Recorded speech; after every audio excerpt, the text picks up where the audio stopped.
Welcome to the Policy Shop, weekly conversations with public policy experts where we'll dive into the most important issues affecting all of us here in Illinois. I'm Hillary Gowans. Let's get started. Pandemic school closures put a spotlight on education as parents struggled to make e-learning work or looked for alternatives to public school. That scramble introduced many people to the concept of school choice for the very first time. One of the biggest voices in the pro-school choice movement here in Illinois is Nathan Hoffman, Director of State Policy and Legislative Strategy at the American Federation for Children. Nathan, welcome. Thanks.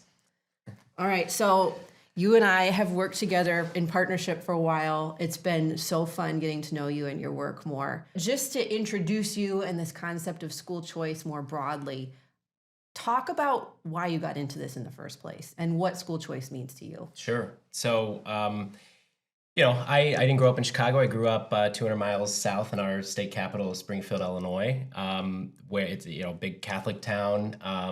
But there's also some incredible public schools down there as well. I graduated from a public high school, but my educational journey took me through many different types of school. I did a year in private school. I did my entire middle school experience at a technology magnet school, which was a very small school that worked really well for me. And I also did a year at a fine arts magnet school during the course of that journey. And so it didn't occur to me until really my senior year of high school that there are a ton of kids that don't have that same type of experience. I was zoned to a particular public school. I did ultimately graduate from that public school, but there's a ton of kids who their zone public school didn't or does not work well for them for whatever reason, whether it's academics, whether there's a bullying situation or what have you, and a different type of school would work better for them.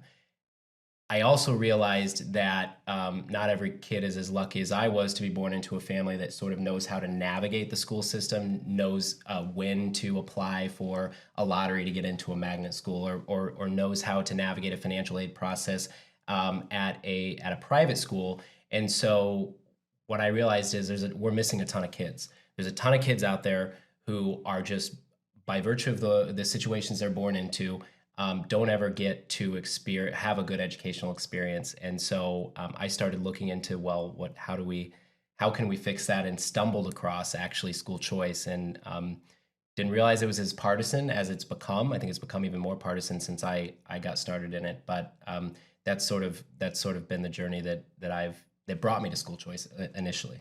And you've been really outspoken about your views on school choice and what you think we should be doing. It's been interesting to watch you draw the ire of big names, Yeah.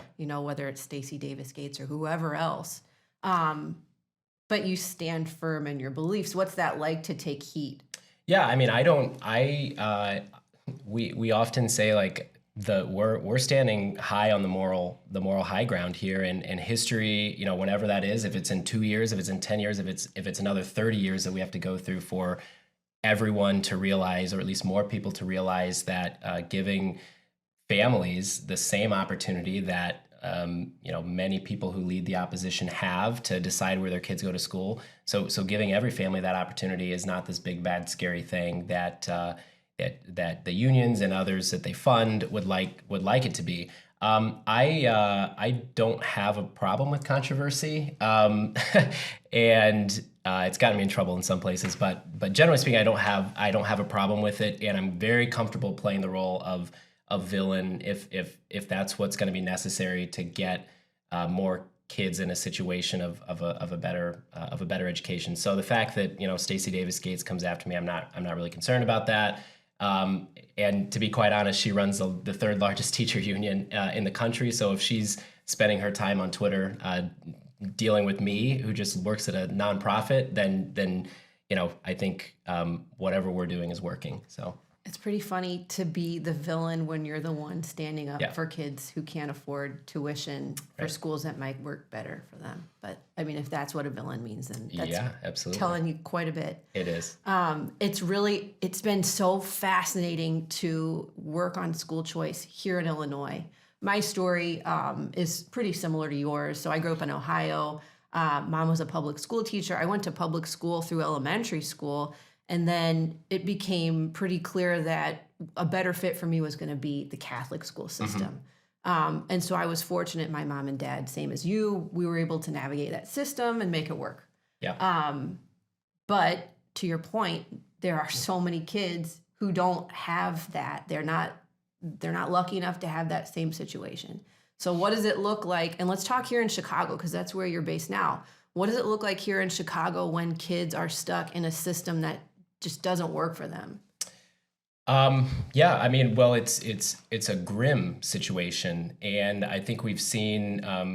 We started off talking about school closures, and I think we've seen what that has done to kids. Whether it's the incredibly high increase in mental health situations for youth, or it's the fact that something on the order of 10 to 20,000 kids in CPS just went missing over the last couple of years. CPS has no idea where they went. Many of them probably moved out of state, moved out of the city, or just enrolled in a different school entirely. But the disengagement that we've seen occur within particularly the Chicago public school system over the last couple of years as they've been closed, as they closed for well over a year, is, I think, just the manifestation of years of a system that has consistently catered to the needs of adults while leaving students behind. I looked yesterday at what percentage of kids were reading and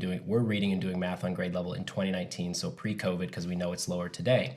If you just look at sort of the average kid in CPS, irrespective of their income or something like that, only about 27% of CPS kids are reading and doing math on grade level. It's much lower for Black kids, it's much lower for Hispanic kids, it's much lower for poor kids. And so the only kids that are really left in CPS are those who can't afford to leave or aren't lucky enough, as some families are, to get their kids enrolled in one of the selective enrollment schools that are really good in CPS. And so that's sort of what's happening or not happening in CPS. There's not a lot of education happening. And then you look to the crime rates that have significantly increased in Chicago over the last few years. The University of Chicago Crime Lab did a study recently. They looked at where is this increase in crime coming from. They made a direct correlation to the time that schools were closed to what we've seen occur over the last couple of years and who's doing this crime. The crime is happening largely on the backs of adolescent males who are basically of high school age. So, if they were in school, if they were learning, if they had different opportunities, we might not have seen the increase in crime that we've seen over the last couple of years. Well, and that's why this work can be so frustrating sometimes, because we know there are huge problems. There are huge problems with the student outcomes you just pointed to. And when kids don't feel like they're succeeding in school, or they don't have school as a place to go and feel safe, they do other things that lead to even worse outcomes. There's a famous study, the Pipeline to Prison study, that focuses a lot on the relationship between literacy and your likelihood to end up in the system as an adult. And so we know that there are these big problems with the system.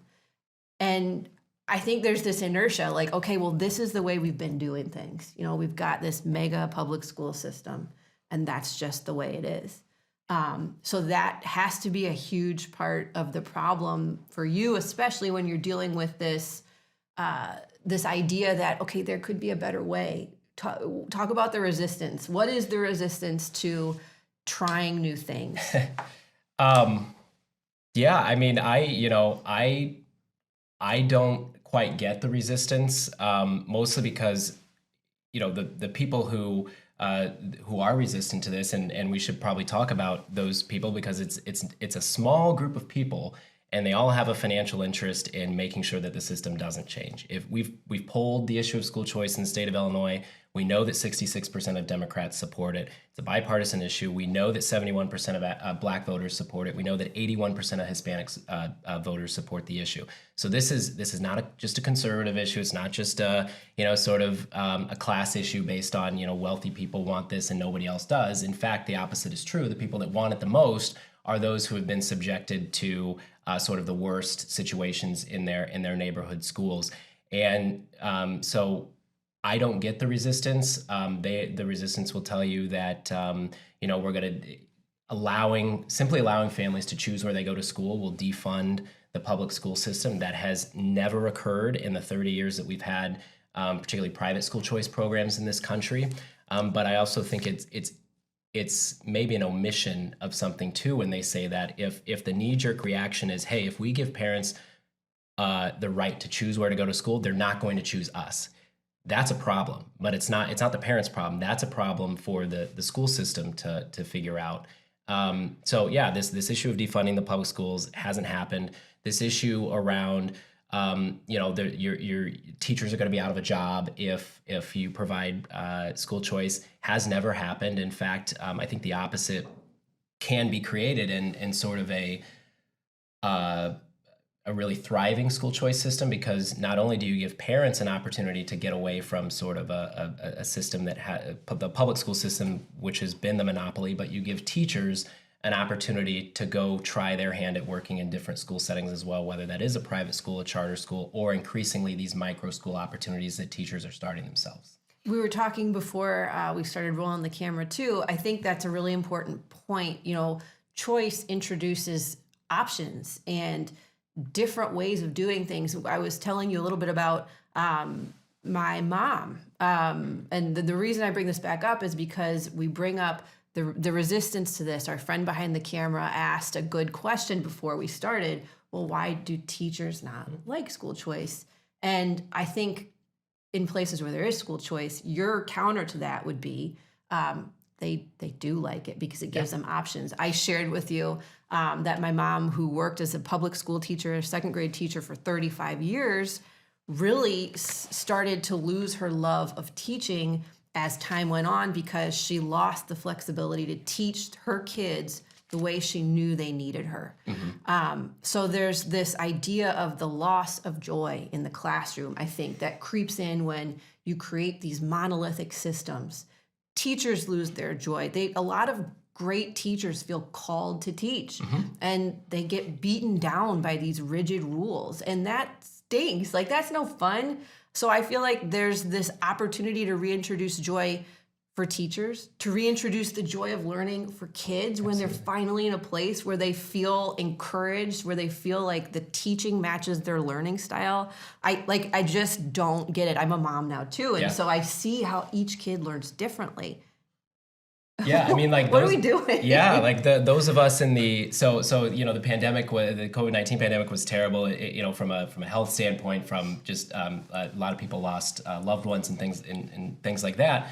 But what those of us in the ed reform, the ed policy space were frankly excited about was, hey, this is sort of like an action forcing event that might actually break loose some of these long held beliefs about how the system has to work. And really open it up to a bunch of new innovation. And in some places that's happening. In Arizona, that's happening. In even places like Idaho, that's happening. We're not seeing it in Illinois. And the biggest reason we're not seeing it, and so when even individual teachers say, why can't things be different? Well, the biggest reason things can't be different is because there are teacher unions in this state and organizations that they fund, are affiliated with, who make a living on ensuring that the system never changes, ensuring that it stays sort of convoluted and very sort of top-down, bureaucratic heavy. And individual teachers don't understand that. So I don't blame individual teachers. I blame the folks at the top who are leading these unions, who are nothing more than political actors, who themselves spent very little time in the classroom, just like Stacey Davis Gates. So. Okay, so there's a ray of hope. So you just mentioned that a lot of this school choice potential is not being realized in Illinois, but there is this glimmer of hope. Absolutely. Talk about Invest in Kids, what it is, why it matters, and what we need to do to protect it. Right. So, yeah, I mean, not a lot of people know that there is this giant $100 million tax credit scholarship program in a state like Illinois. Most of the time, these types of programs are happening in red or politically red states, not in Illinois. But back in 2017, we had Governor Rauner at the time and the Democrat-led General Assembly, who were trying to, among other things, a 2-year plus budget impasse, but they were also trying to figure out a better way for the state to invest in public schools that would allow them to drive the most money into districts that had the least ability to support their students from a local revenue standpoint. Because we had Bruce Rauner at the time, who, for all his faults that he might have had, was very strong on the issue of school choice well before he was ever in office as governor. He was able to say, well, great. If we want to rethink the way we fund public schools, we also need to rethink what we're doing with low-income kids who want to get out of the public schools, and that created sort of this compromise in order to get both done, created this compromise to where we have this large tax credit scholarship program. But it was only established for a pilot period of 5 years. We got an additional year. We're up to 6 years now. And really, so I often say that nobody thought it could be done in Illinois.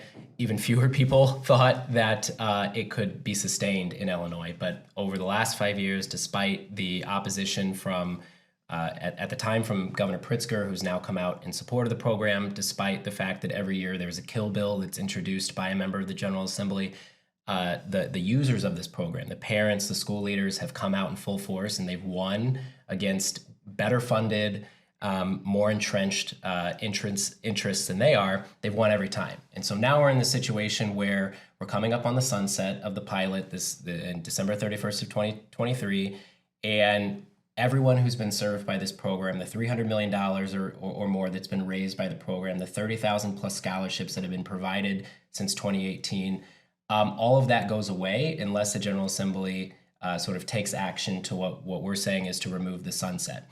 We don't believe that, well, let me put it this way. Pilot programs are intended to be a trial period. If it works, you shouldn't just do another pilot program. And certainly Invest in Kids has proved itself as a program that provides not only immense opportunity, but also some pretty incredible results. And so we should move away from the pilot program, and let's just make this a permanent program, take the politics out of the equation. One of the really interesting things, and correct me if I'm wrong, that I think people forget too, is when they pass that revised education funding formula, this concern that, okay, well, if a kid leaves the public school, takes this tax credit scholarship and goes to a private school, we lose funding. Mm-hmm. That's just not true. The funding won't go down. So I think that's a really interesting point in favor of the program for anyone who's concerned about their local school funding. Right. And if you look at what's happened to public school funding since Invest in Kids, right? So 2018, when both laws were first implemented, the state was, I pulled these numbers yesterday off from the Governor's Office of Budget and Management, and the state was spending something like $6.9 billion a year on pre-K to 12 education prior to Invest in Kids and the broader public school funding changes coming online. In the current fiscal year that we're in, the state is spending more than $9 billion annually on pre-K to 12 education. So we're driving more money, state investment, into public schools when really the enrollment in public schools in the state has gone down. But we're driving more money into pre-K to 12 education during the same period of time Invest in Kids has been working. So what we've said is all boats are rising because public schools that do need more funding in places like East St. Louis and elsewhere that don't have the kind of property wealth to locally support their schools, they're getting more funding. In the same manner, or at the same time, kids and families who are trying to find different opportunities outside the public school system are also getting that opportunity. And to your point earlier, the results speak for themselves. I mean, we've had the privilege to talk to a lot of families whose kids have been taken out of horrible situations. So we've spoken with mothers who are just in tears because at their previous school, their kids were really horrifically bullied, moved into schools where they are not afraid, where they can actually focus on their studies. kids who were in dangerous school environments and are now, again, they're feeling safe. They can focus on what matters. I mean, what's your experience with the families who get to take part in this program? Yeah, I mean, this maybe goes back to the opposition in terms of, I don't know how you sit down, and I've sat down with so many of these families. I don't know how you sit down with a family who's received a scholarship in this program or in any other program that's in existence around the country, and don't come away understanding the humanity that's actually behind these programs, the faces behind this program. Everyone likes to say this is just a program for the wealthy to subsidize the education of their kids. Objectively, that's not true, but also, you can go to any of these schools that are in operation in Chicago and anywhere else across the state, because there are scholarships in every legislative district in this state. So there are people benefiting in every legislative district in this state from the program. You go and you visit a school, you talk to these kids, and it's, in some instances it does make you want to cry, just because people do want educational opportunity. There's a school on the west side of Chicago Hope Academy. I've visited it multiple times, and they have kids there that want to be at that school so bad, want to get an education at that school so bad that they're spending 2 and 3 hours a day on public transportation, traveling in from wherever they live in the city. And that, to me, and some people will say, well, that's a reason we shouldn't have school choice. And people have said that to me. We shouldn't have school choice because transportation is still an issue.